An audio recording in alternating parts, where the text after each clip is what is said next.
It's wild. But the other day, I watched someone get completely controlled right in front of me, and they had this huge smile on their face the whole time. They had absolutely no clue what was happening. And the scariest part? This kind of thing happens to all of us, probably more often than we'd like to admit, and we almost never see it coming. So let's get into it. See, manipulators don't come at you looking like some movie villain. They can be charming, they can be nice, they might even tell you they love you. But behind all that, they're pulling these invisible strings. It's like they're moving pieces on a chessboard you don't even realize you're playing on. And the worst part? You just keep giving them what they want, convinced it was your idea all along. So, in this explainer, we're going to pull back the curtain on their entire playbook. First, we'll dive into the emotional games they use to set the whole thing up. Then we'll see how they start testing your control to condition you. After that, we expose their ultimate endgame, the isolation trap. And finally, and this is the most important part, we'll talk about how you can break the spell. All right, so let's start with their opening moves. These are the sneaky tactics manipulators use right out of the gate to get an emotional foothold. This is where the whole game begins, and it usually happens in total silence. No yelling, no fighting, just the smooth, quiet sense of control. The very first trick is all about making you feel like you're the most special person on the planet. They're showering you with compliments, laughing at every joke, remembering tiny little details you mentioned weeks ago. They're building a pedestal, and they're putting you right on top of it. But here's the thing about pedestals. They're really easy to get knocked off of.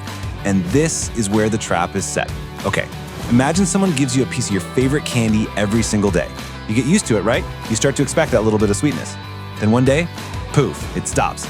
Your first thought isn't, oh, they must have run out. No way. It's, what did I do wrong? How do I get that candy back? And that's the trick.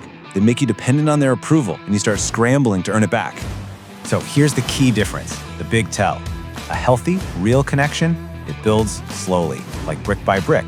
A manipulator, on the other hand, rushes in. They love bomb you, creating this super intense but really fragile connection that they can and will use against you later. Bottom line, if it feels way too good to be true right from the beginning, that's a huge red flag. Okay, let's talk about the next emotional game. And this one is so sneaky. It's called the Pain Olympics.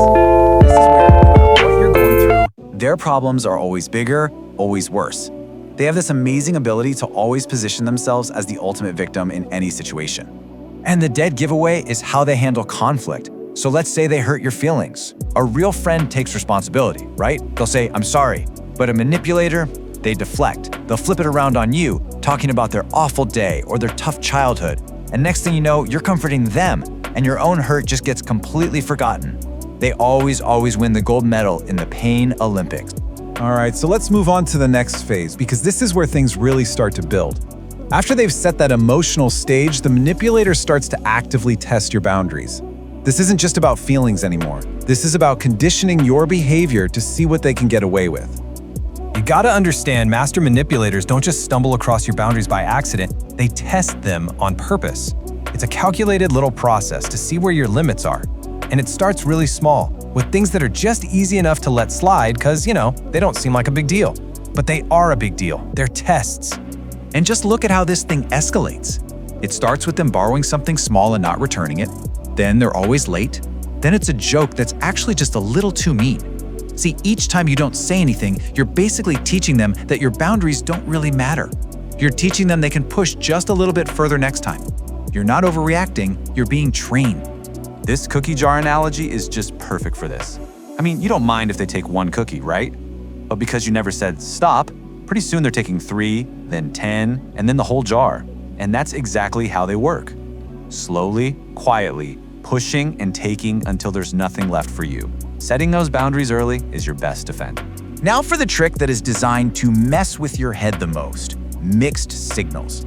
One day, they are just the warmest, most loving person ever. The next, cold, distant, like you don't even exist. This whole hot and cold routine, it's not random. It is a deliberate tactic to keep you confused, off balance, and always chasing their approval. And here is why this is so dang effective. Your brain actually gets hooked on those good moments. It's literally like a slot machine in Vegas. You just keep pulling that lever, you endure all the losses just for the chance of that occasional win. That little moment when the good version of them comes back. You become addicted to the inconsistency itself. So this is the part you really have to hear. You will drive yourself absolutely crazy trying to figure out the pattern. You'll think, okay, maybe if I do this, they'll be nice again. But you have to understand, the confusion is the pattern. They are doing it on purpose, because when you're confused, you're controllable. And all of this brings us to the final, and frankly most dangerous phase of manipulation. This is the end game. After they've got that emotional leverage and they've tested your boundaries, their one true goal is to cut you off from your support system. This is where their control can become absolute. And they do it so smoothly. It just starts with these little comments, planting seeds of doubt. Your friends don't really get you, not like I do, or your family is so critical of you. And then they just water those seeds over and over until you start pulling away from people. And pretty soon, the manipulator is the only one left. And this is why it is so incredibly dangerous. Think of it like being in a room that has no windows. If one person is your only source of information, your only view of the world, and they tell you it's raining outside every single day, well, you're going to believe them. You have no outside perspective to tell you otherwise. Their reality becomes your only reality. Honestly, the contrast could not be more clear. Healthy people, your real friends, your true partners. They want your life to be full and rich. They encourage your relationships with other people. But manipulators, they want you all to themselves. Because a person who is alone is a person who is easy to control. It's that simple. Okay, so we've seen the tricks. We have seen the entire playbook. Now, for the most important part of all of this, how do we fight back? This is how you finally see the strings, how you cut them, and how you take back your power. First things first, and I really, really want you to hear this. If you've been a target of this, it is not because you're weak or stupid. It is the exact opposite. Manipulators go after good, kind, trusting people. They target people who want to see the best in others. They target people like you.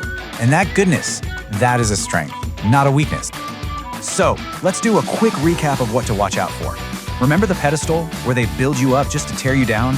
The Pain Olympics, where their problems are always way bigger than yours. Boundary testing, that slow erosion of your ability to say no. The mixed signals, that hot and cold chaos that keeps you hooked. And finally, isolation, their ultimate power play to trap you. And here is your simple but incredibly powerful game plan. First, see the trick. Just name it in your own head. Oh, that's love bombing.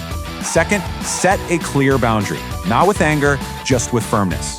And third, and this is the big one, be ready to walk away. You don't need to fight. You don't have to prove anything. Just remember this. Strong people don't chase mixed signals. They walk away from confusion. So, I'll leave you with this question. As we went through all 5 of those tricks, from the love bombing all the way to the isolation, who came to your mind? Be really honest with yourself, because now that you can see the strings, you're the one with the power to cut them.